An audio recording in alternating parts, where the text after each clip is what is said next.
देखो कल की क्लास में जो मैंने आपके लिए बताया था वो क्या क्या था, विद्युत धारा का चुंबकीय प्रभाव बताया था। कल की जो क्लास थी बैक क्लास, उसमें टॉपिक क्या था,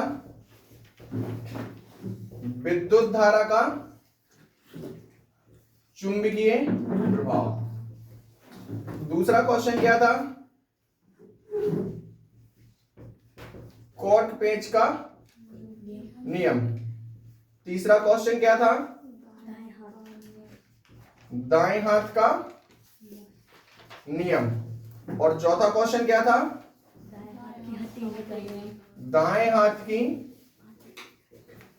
हथेली का नियम। इन टॉपिक के बारे में हम बात कर चुके थे, है ना।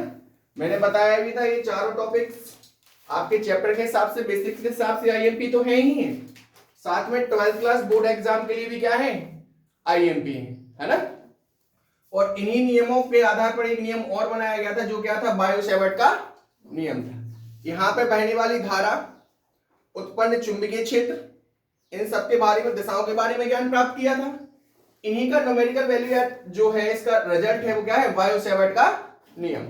बायो-सैवर्ट के नियम में कहा जाता है, यदि कोई, जैसे अपन ने विद्युत धारा का चुंबकीय प्रभाव देखा था, क्या देखा था, विद्युत धारा का चुंबकीय प्रभाव। विद्युत धारा के चुंबकीय प्रभाव में कहता है कि मान लिया हमने एक कोई धारावाही चालक लिया, क्या लिया, धारावाही चालक। कहने का मतलब ये है कि ऐसा चालक जिसमें अपन धारा प्रवाहित करते हैं, क्या करते हैं, धारा प्रवाहित करते हैं। मुंह से आवाज आनी चाहिए, बैठने नहीं है ना।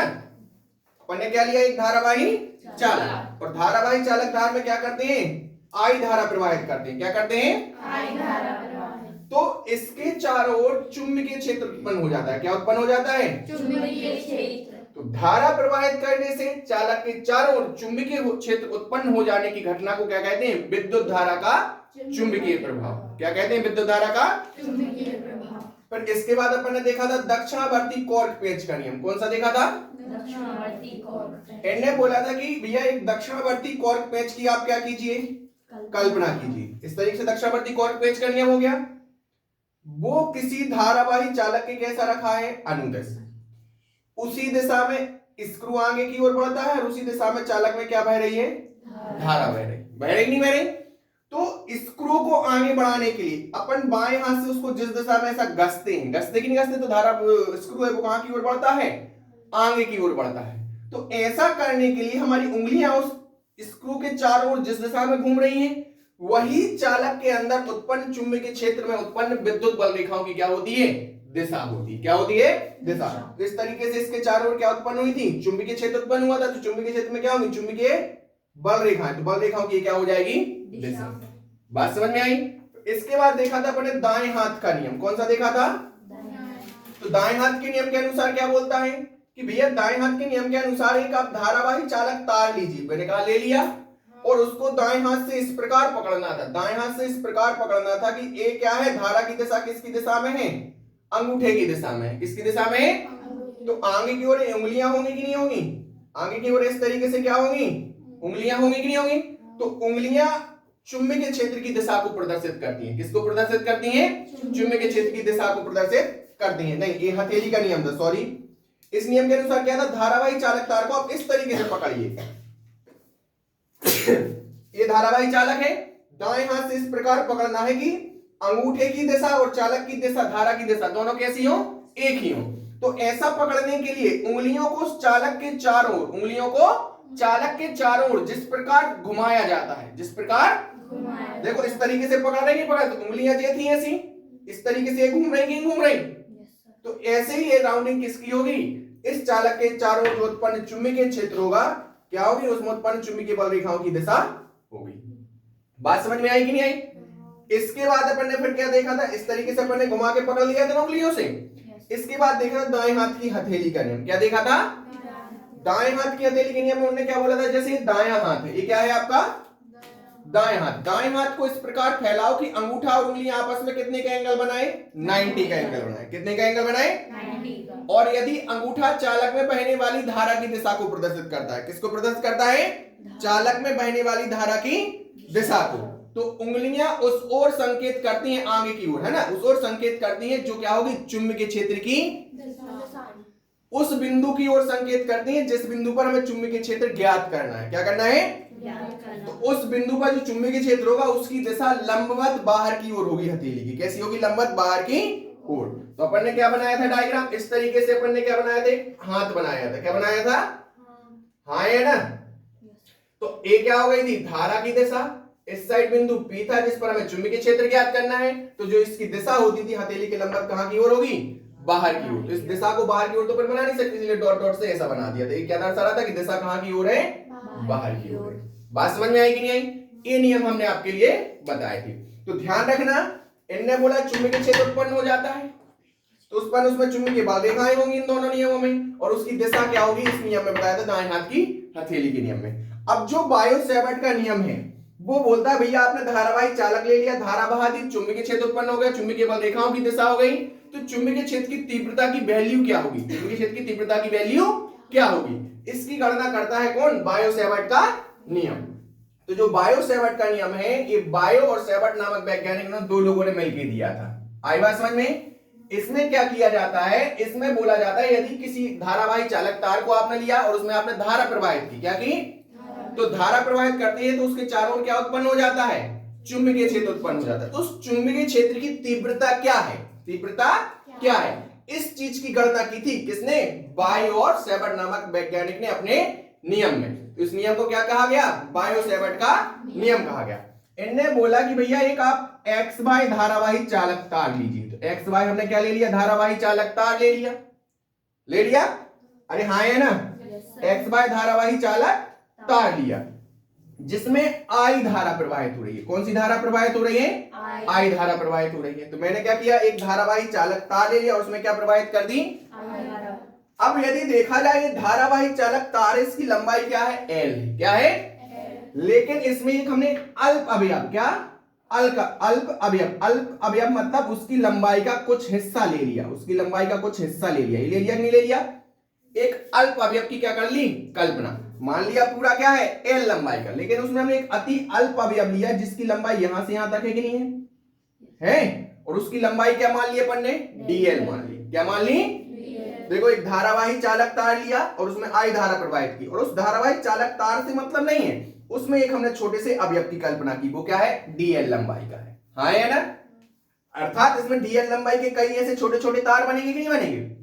हाँ है ना। तो हमें मतलब किससे? अल्प लंबाई के तार से।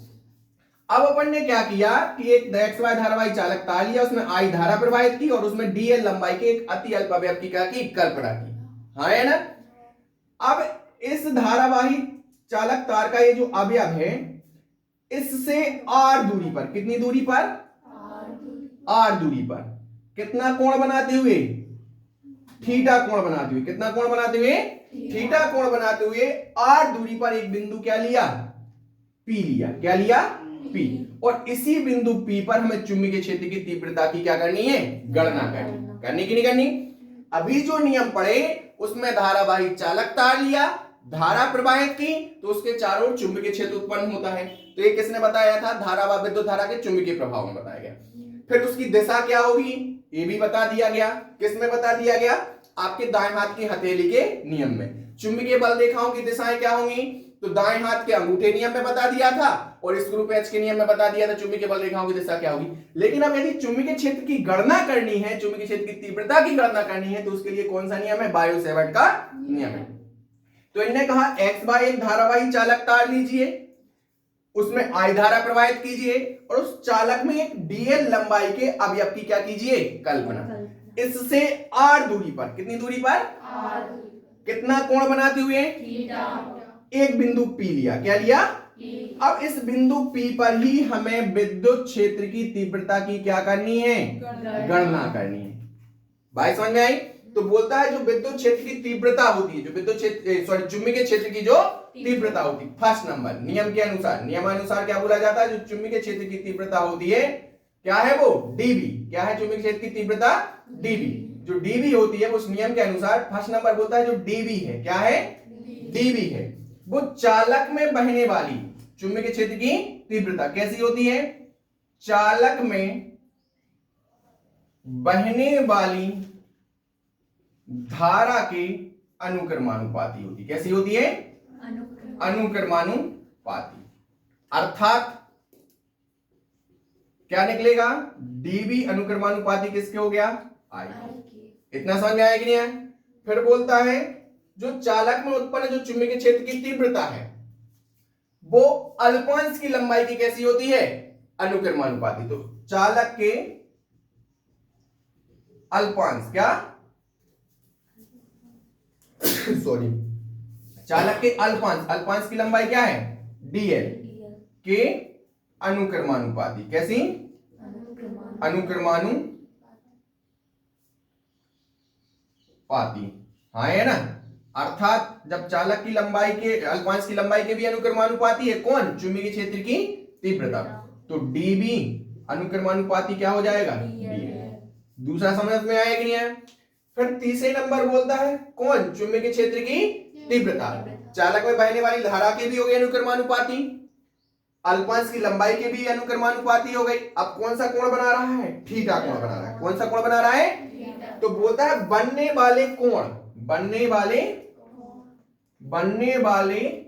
कोण की साइन जया, की साइन जया, साइन जया अर्थात साइन थीटा, साइन जया अर्थात साइन थीटा के अनुक्रमानुपाती, कैसा,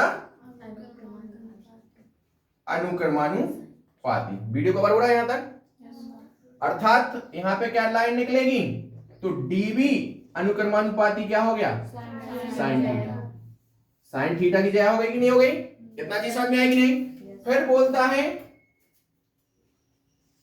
अब इस अल्पांश से बिंदु बी की दूरी क्या है, बिंदु पी की दूरी आर है।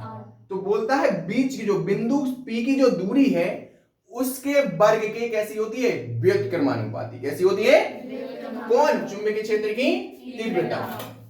बीच की दूरी, क्या, बीच की दूरी, चालक से बिंदु बी की दूरी है ना, चालक से बिंदु पी के बीच की दूरी क्या लिए पढ़ने, आर, के वर्ग के व्युत्क्रमानुपाती। अर्थात क्या स्टेटमेंट निकली, तो कौन, डीबी, कौन, डीबी वर्ग मतलब 1/r स्क्वायर, व्युत्क्रमानुपाती बोला तो वो राशि अपॉन में आएगी, क्या है उसकी कल्पना, दूरी का वर्ग, तो दूरी का वर्ग कर दिया, व्युत्क्रमानुपाती इसलिए उसको हमने किसमें लिख दिया, अपॉन में। इतनी चीज समझ में आई कि नहीं आई। इसको नाम दे दिया समीकरण ए, इसको नाम दे दिया समीकरण, इसको नाम दे दिया समीकरण, और इसको नाम दे दिया समीकरण 4। इतना समझ में आया कि नहीं आया। क्या हम समीकरण 1 2 3 व 4 से इस तरीके से लिख सकते हैं, क्या, डीबी अनुक्रमानुपाती, मिक्स रूप में लिखें तो क्या आ जाएगा, आई डीएल इंटू साइन थीटा, और बटे में क्या हो जाएगा, आर स्क्वायर। या इसी का हम क्या लिख सकते हैं, डीबी समानुपाती का चिन्ह हटाएंगे तो यहाँ पे क्या आ जाएगा, के, तो यहाँ पे क्या आ जाएगा, इंटू में आई इंटू डीएल इंटू अपॉन में क्या आ गया, आर स्क्वायर। इतना समझ में आया कि नहीं आया।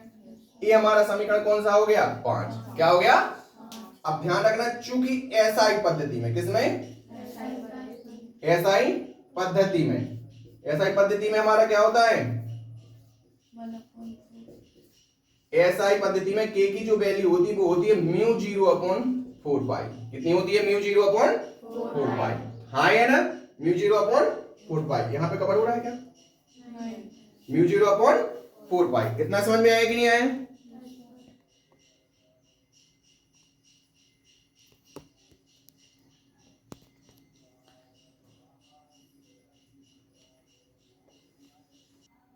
कितना समझ में आ गया।